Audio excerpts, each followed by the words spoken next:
just to move on to the next topic on the agenda, and I know we have a pretty, heavy day or heavy schedule for you. So my hope is that in the breakout groups we can all get everyone to be awake again and to be completely ready to design some new great regional solutions. In terms of the topics, the proposed topics for the breakouts, this morning, as you may remember, we spoke about the importance of framing what impact investing in the region is, and how that is different from maybe some of the global definitions that are being used. And so given that also that the AVCA meeting is coming up next week, what we wanted to propose is to have one group focus on exactly that. So what is that framing that we want to all adopt between the people in this room, if we can get there, in an hour and a half, or what is the process by which we're going to get to a common definition that we'll all be using, and that we at least get to some clear messaging around impact investing in Africa. So that would be the first topic of the breakout. At least our proposal for that. The second topic would be, going back to Lisbeth's presentation, developing a local asset management capability or platform that can serve as a bridge for impact investors, or for investing in Africa. So it's really thinking about what can we do to have that local expertise and kind of that local channel, if you will, that will allow for DFIs or pension funds or other international investors to enter the space. Number 3 would be establishing a consistent impact measurement platform that actually works in the region. So if we think about, there are some international examples we can learn from. There's obviously local methodologies that are out there. We just spoke about the coolness factor. So how can we bring that coolness factor and the right measures together into something that is then efficiently and effectively rolled out in the region? And then the last one is speaking about designing an entrepreneur-focused capability building platform. So this is really about the Antilles group and that discussion, and how can we bring some type of capability building initiative together. So clearly a lot of the priorities here are more field building focused, but we also want to charge you to really make this something that you feel can actually work. And obviously you're all, when we leave today, everyone's going back to running their own businesses, and these are usually the initiatives that are left behind, or that are easy to, for people in the field, not to pick them up. So one of the things we also want you to think about is not just what is that solution that we think would be great, but also who's going to do it in the region. So really be practical in your pragmatic in your approach. So what you will have noticed is that we propose to leave the policy breakout or solution out as one of the breakouts for the afternoon. What we would like to do is have, for all of our groups or all of the breakouts, think about what that policy dimension is as it relates to the solution. So as we're thinking about, the right framing, what role can government play in driving some of this? If we think about impact measurement, what we were just speaking with Francois, he was saying, at the end of the day, if government pushes this, it will happen, right? So it's just really thinking in all of these breakouts about what the role of the public sector would be. So in terms of the assignment for the afternoon, we'll have a bit of time for it. First, what we'll do is brainstorm some of the ingredients for your solutions, and your moderator will have a process in mind for that. Then what we do is have all those different ideas or elements of a solutions and bring that together into one proposition or idea or solution that you want to bring back to the group. And then we would ask you to make your pitch. So we want to hear from each group what it is that you feel needs to happen, who would be doing that. And there may be some people in the room that are from that moment on have a little to-do list coming out of the meeting today. So just as a note also for the moderators, so the kinds of things we want to be thinking about is what needs to happen. Are there organizations that we can learn from, or international or local methodologies or initiatives that we can pull into this solution that you're developing? Who will lead it, which I just spoke about? And then finally, what is the role of policy, or what is the role of the public sector?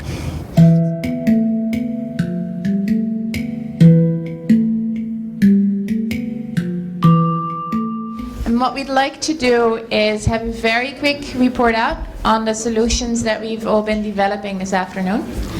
And then we want to speak a bit more about the fund that Rockefeller will be TEF, and I guess the GIN in an administrative function will be launching officially tomorrow. So on that note, can we have the first breakout group to come up here on this non-existing stage and give their quick report out? So our task was to frame the relevance of impact investing for Africa. Ostensibly because we want to talk about it next week at this big conference, but more specifically because we actually want to have a shared vision for this space. So we started our conversation by ensuring that we were all talking about the same end goal. So our starting point was the end goal. And we all agreed on this. What we want to get to is driving more capital towards solving social problems and creating inclusive growth. That's the purpose of this, that's why we're here. So we agreed on that as the end goal. We talked a little bit about what social problems really means and agreed that this is going to be context specific. So in Nigeria and Zambia, they're going to have a different conversation around what social problems really means for that. So we agreed that that is our end goal. So with that in hand, we turned to the task of trying to figure out, okay, then what's the relevance of impact investing for Africa? How can we have the same conversation about what it is today? So we had a very interesting conversation around this. And what we ended up with is the following, that rather than focus on the investee or the investment itself, that the focal point should really be around the investor. So we're talking about investors that seek positive social outcomes beyond financial returns. So the burden of proof is then on the investor. Now the interesting thing there is that you have a spectrum of investors. Some will be very focused on ensuring that the voice of the beneficiary is heard and informs what that impact should be. Some will be really interested in making sure that governance structures are at a certain level. Others will be concerned that their investee companies simply meet the objectives that they've set forward. That could be achieving a certain level of affordable housing. We specifically didn't put measurable positive social outcomes here just because then we'd have a tick box solution again. You can measure, I think all investors measure this, but some spend a lot of time and energy to measure it and some don't. So we want to get to a space where the measurement of social outcomes becomes part of the value proposition. And we think that's going to happen over time. The risk here with defining it in this way is that you'll have some window dressing. You'll have some investors who say they're all about impact.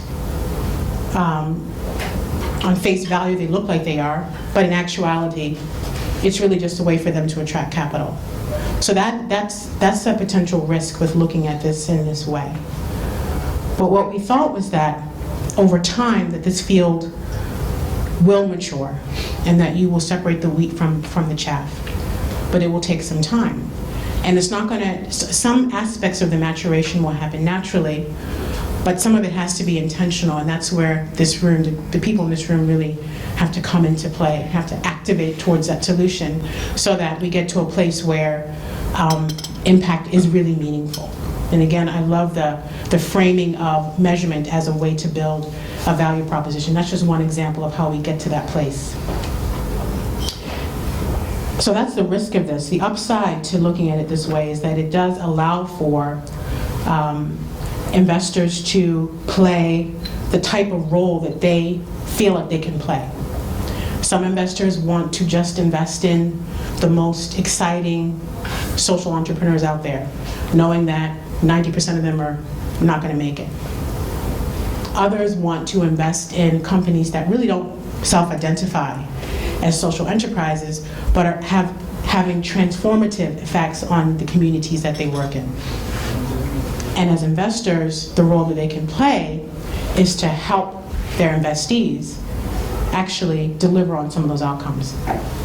In some cases, that might mean you must comply with this, this, or that. In other cases, it might mean that the investor simply sits on the board and ensures that their mission, the mission of the investor, continues to line up with the mission of the entrepreneur, so the entrepreneur doesn't go off track. And that's really where the role of the investor comes into play. It does mean that there are more investors under this umbrella, but there's the spectrum. But then over time, the market tightens, there's more rigor, and the market grows, but the market grows with people who are really serious about measuring impact and clear about that. What have I missed, left out? Please pipe in. Can I ask a question? Yes, please. Wouldn't that breed some kind of tension and conflict between you and the entrepreneur?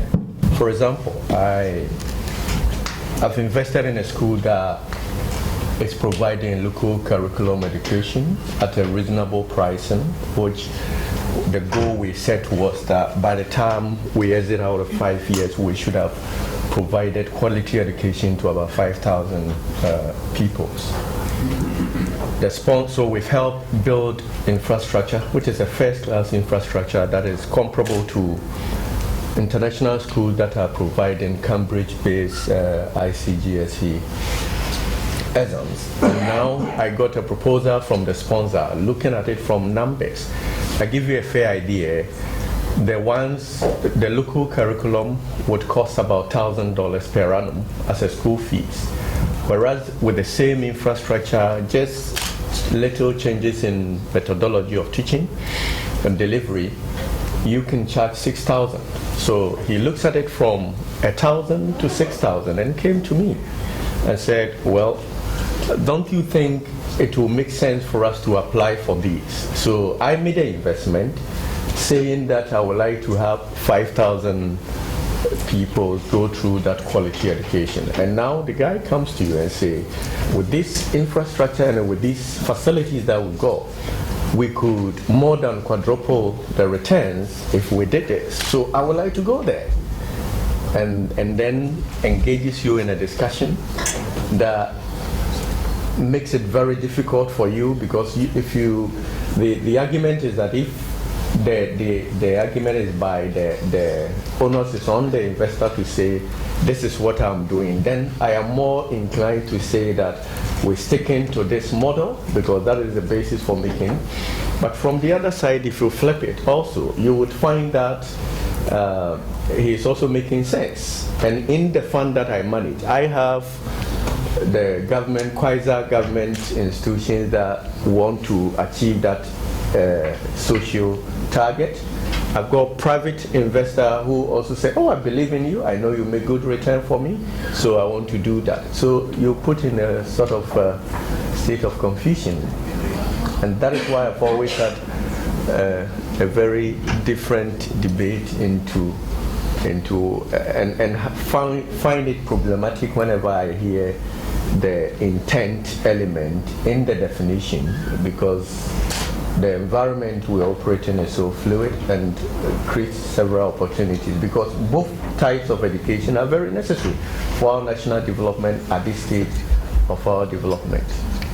I don't really have an answer for that, because I think you have your answer, that they both have a developmental objective that sort of sits with you, Sure. that you believe in. Sure. So if that's the case, then that's your call as an investor. That's how I would see it. Somebody else might say you should go the low-income route, but you might say there's a niche here that needs to be addressed. That's, at the end of the day, different investors are going to they're going to be driven by a different set of missions. That's how I would respond to that. I think the decision rests with you. Will you decide to exit, or will you continue with this entrepreneur, or will you influence him to stick with his original investment thesis? But that's the beauty of this. It's your call as the investor. Then we are more likely to have conflicting positions with the entrepreneurs that we're dealing with at some point. There are a few other examples. We will talk about it later, but I think that is a very defining moment between ourselves as impact investors and the entrepreneurs who set up businesses because they want to make a living. Yeah. We challenged ourselves with how does one create a exactly Simplicity.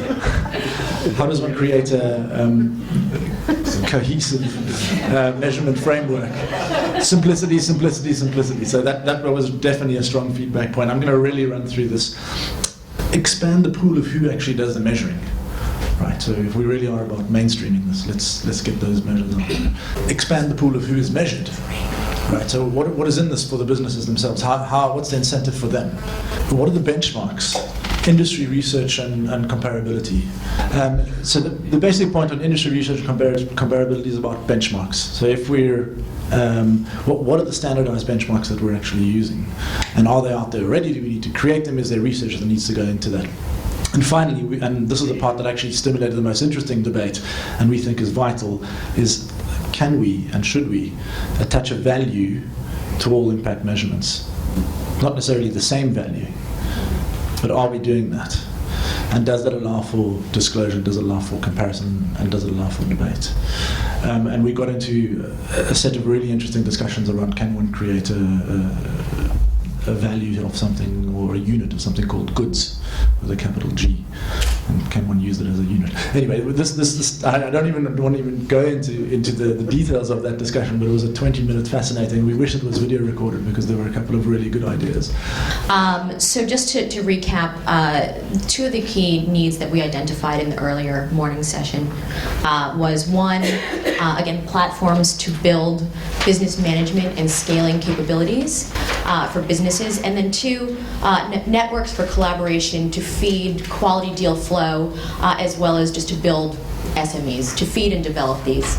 The solutions we came up with this afternoon were fundamentally the need for a capacity building association or industry body that does a few things. One, develops certification for business development service providers, and then also that's offering standardized training.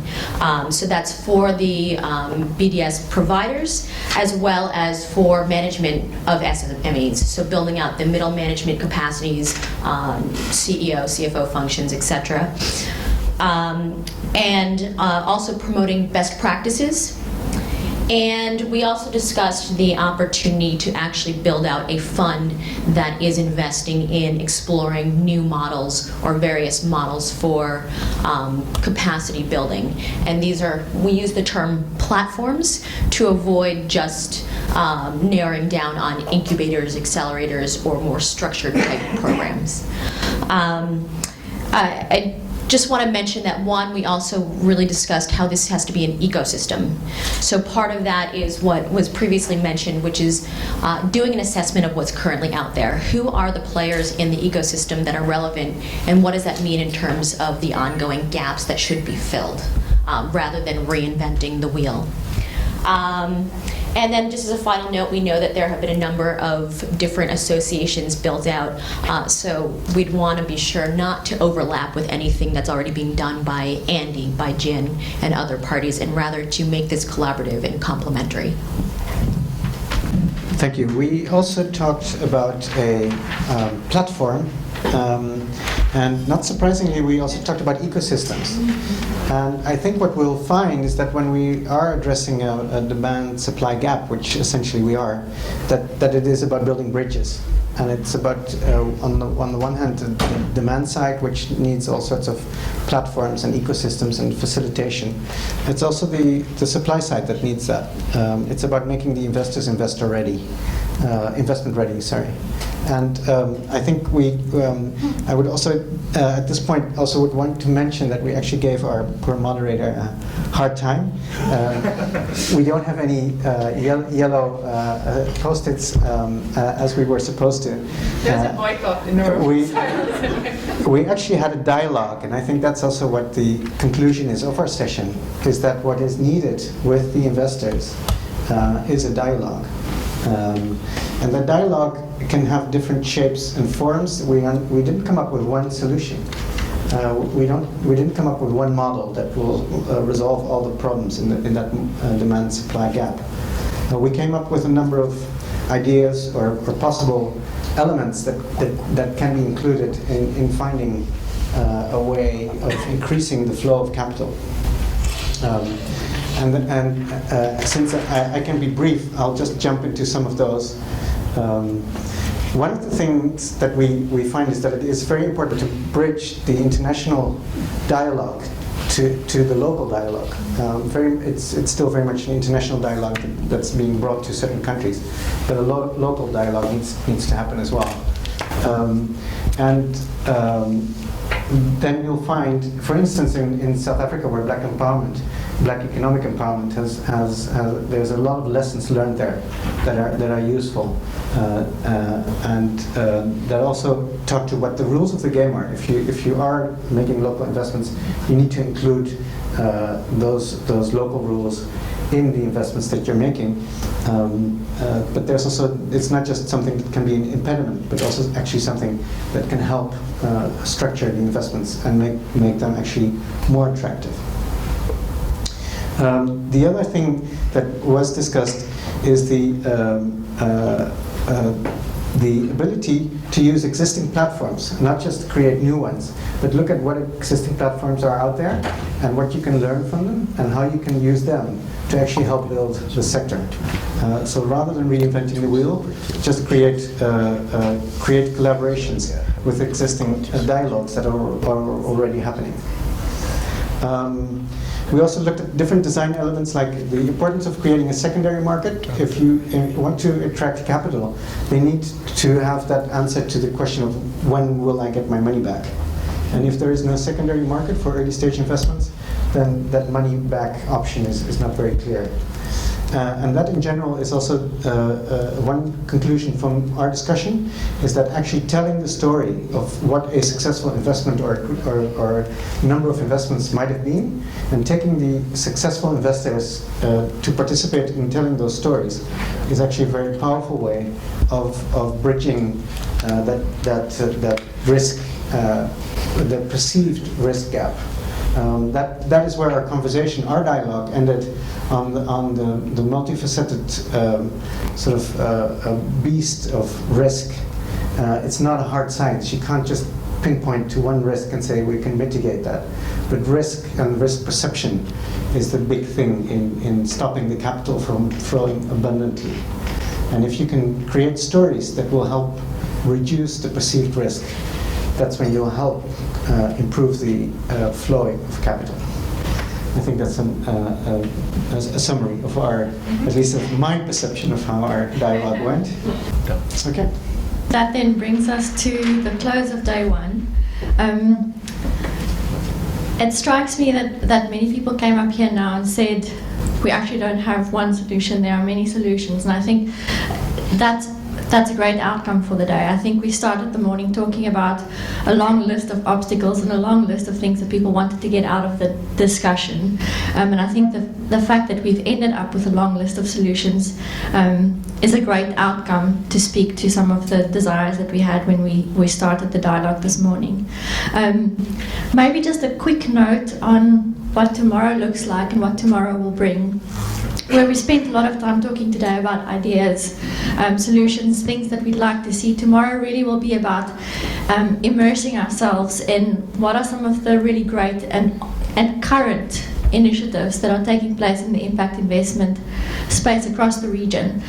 So our first opportunity to get exposed to some of the things that might be happening in regions outside of where you're operating and maybe also another place to plug in to conversations about some of the ideas that came out of today's session. So that really is what tomorrow is all about. So there is an opportunity this evening to continue some of those discussions and maybe get together and brainstorm around proposals for fund applications. Thank you.